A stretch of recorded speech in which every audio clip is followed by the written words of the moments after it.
Oke, halo semuanya. Assalamualaikum warahmatullahi wabarakatuh. Perkenalkan, nama saya Lailatul Fitriah. Teman-teman bisa panggil saya Ayla, Bu Ayla. Di webinar kali ini, saya diberi kesempatan untuk sharing bersama teman-teman semua dengan tema Family Relationship. Nah, kali ini yang akan saya sharingkan materinya adalah bagaimana kita menemukan bahasa cinta keluarga kita, gitu ya. Oke, sebelum ke materi, saya mau tanya nih sama teman-teman. Kita bisa refleksi sedikit. Pernah nggak teman-teman uh, menemukan sebuah keluarga, gitu ya, dan keluarga ini teman-teman lihat sangat harmonis, sangat hangat gitu, kemudian komunikasinya baik gitu ya, terlihat sangat sehat gitu, anggota-anggota di dalam keluarga tersebut happy, senang gitu ya satu sama lain. Pernah nggak?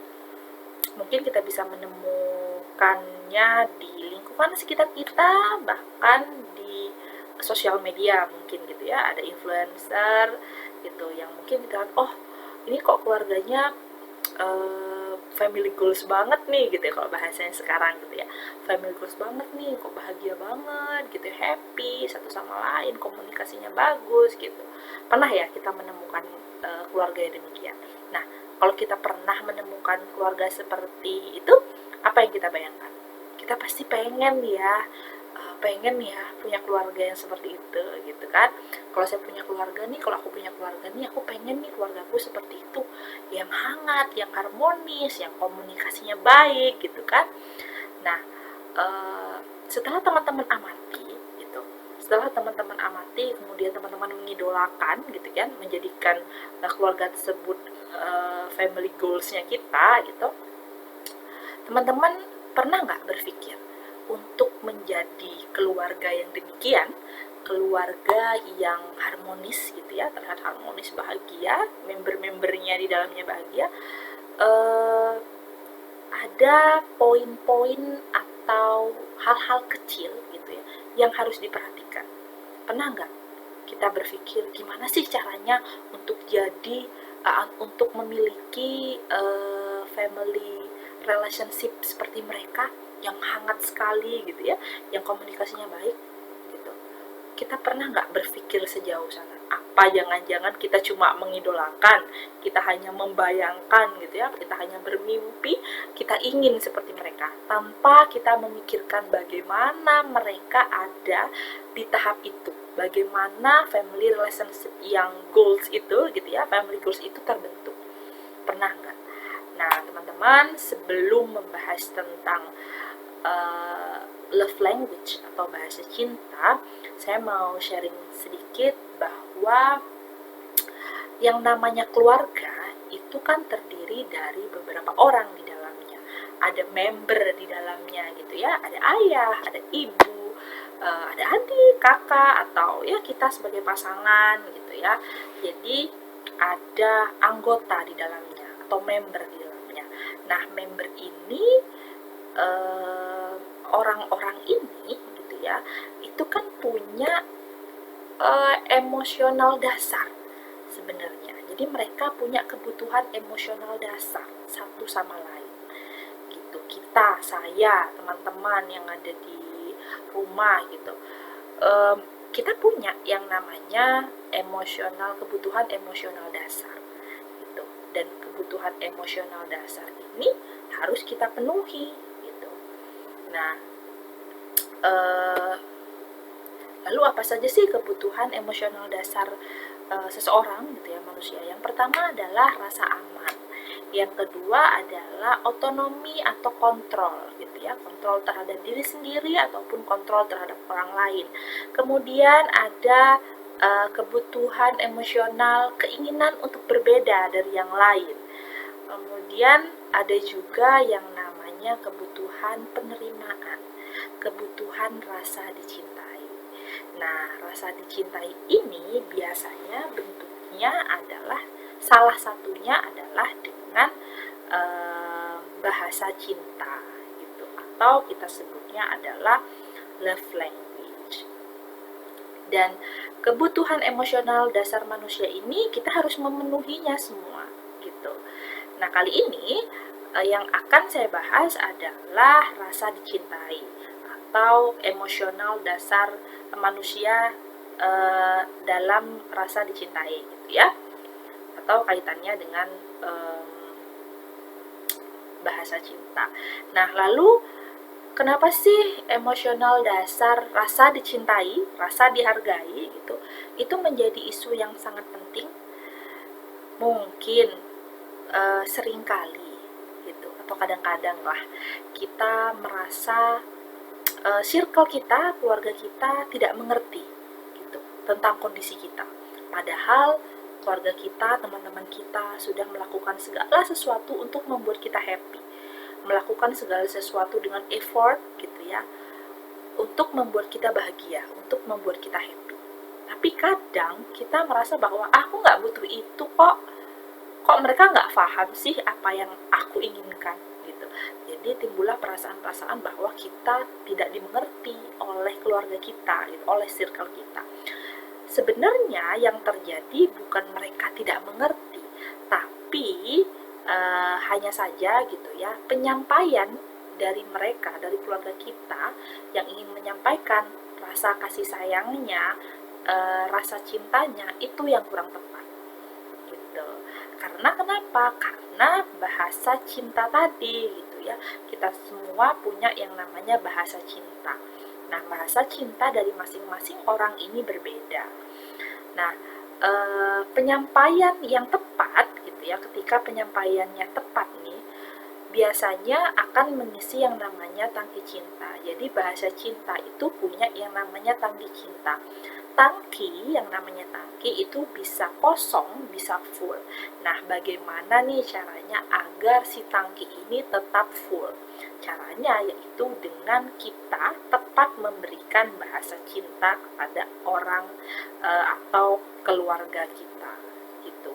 Nah, efeknya kalau tangkinya ini penuh, biasanya yang terjadi adalah kita akan menjalin hubungan yang hangat, yang sehat gitu antara member dalam keluarga atau teman gitu, atau circle terdekat kita. Nah, apa sih sebenarnya yang dimaksud dengan love language atau bahasa cinta? Jadi bahasa cinta itu adalah cara bagi seseorang untuk mengekspresikan rasa cintanya kepada orang lain gitu ya.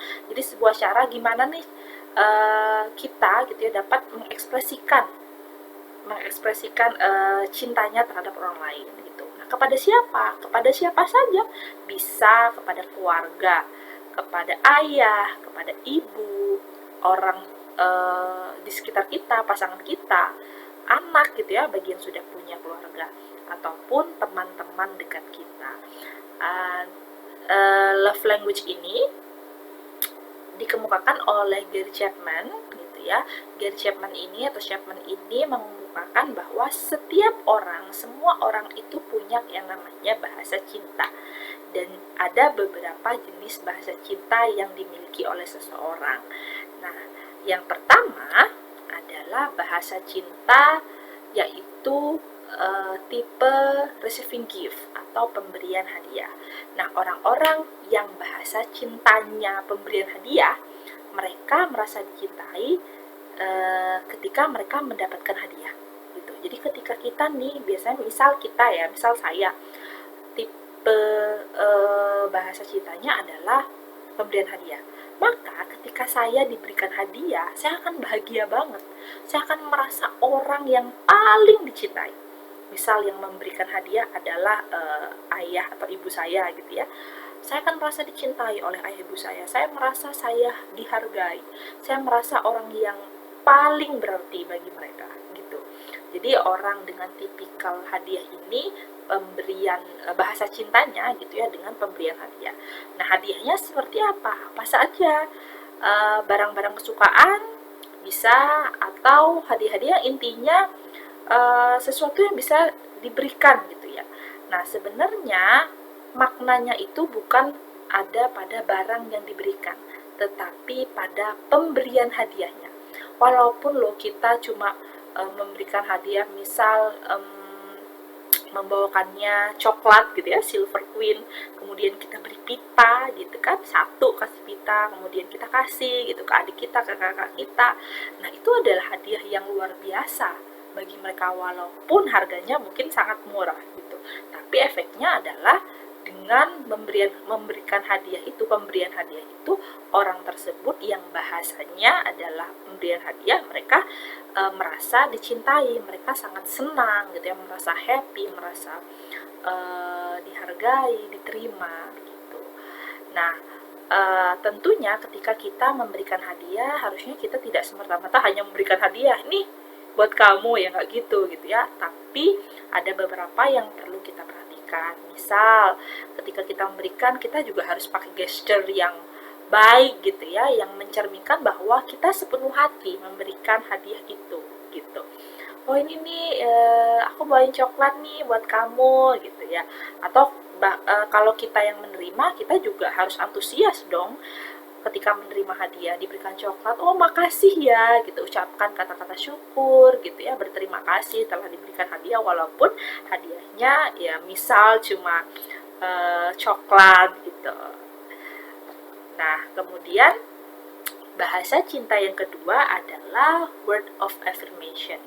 Nah, bahasa cinta ini adalah orang-orang dengan tipe ini gitu ya, biasanya akan mengkomunikasikan rasa kasih sayangnya, rasa cintanya dengan menggunakan kata-kata yang positif, kata-kata apresiasi, kata-kata dukungan.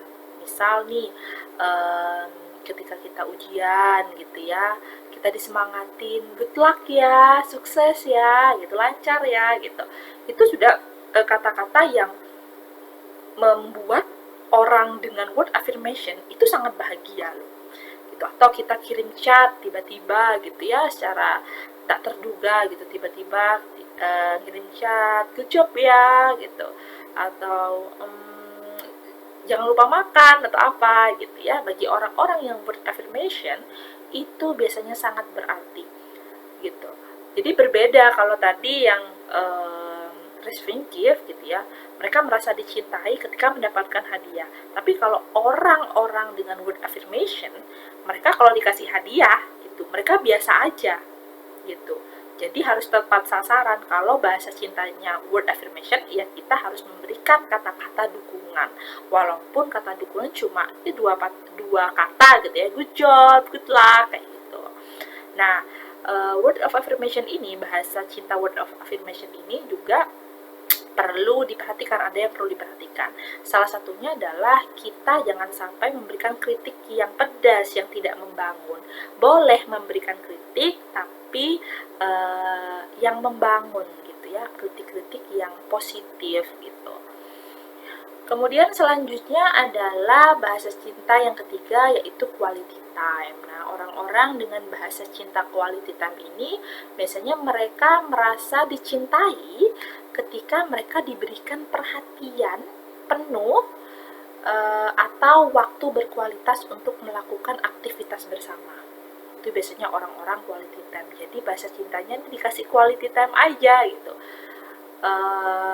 Mungkin dengan ya walaupun makan di luar gitu ya, bersama keluarga gitu, kemudian bersama teman-teman, kemudian reflektif mendengar, membangun hubungan yang baik gitu ya, bercerita, didengarkan gitu. Nah, ini biasanya bagi orang-orang dengan quality time itu hal yang sangat membahagiakan gitu, sangat menyenangkan. Mereka pasti merasa happy ketika diberikan quality time ini. Nah, quality time sama dengan tadi receiving gift gitu ya, orang dengan quality time jangan diberikan word of affirmation gitu, tidak tepat gitu ya, tapi harus tepat. Itu ketika memang ada member atau keluarga kita gitu ya yang bahasa cintanya quality time, ya kita harus memberikan quality time. Nah, sama dengan word of affirmation, ada yang beberapa yang harus perhatikan, ada yang harus diperhatikan. Salah satunya adalah ini nih yang sering kita lakukan ketika kita melakukan quality time bersama keluarga. Biasanya kita fokus pada gadget kita masing-masing, iya nggak? Kita biasanya main game gitu ya, atau main sosial media gitu masing-masing. Padahal lagi dalam suasana quality time. Nah, ini harus dihindari. Kemudian yang selanjutnya, bahasa cinta selanjutnya adalah physical touch atau sentuhan fisik.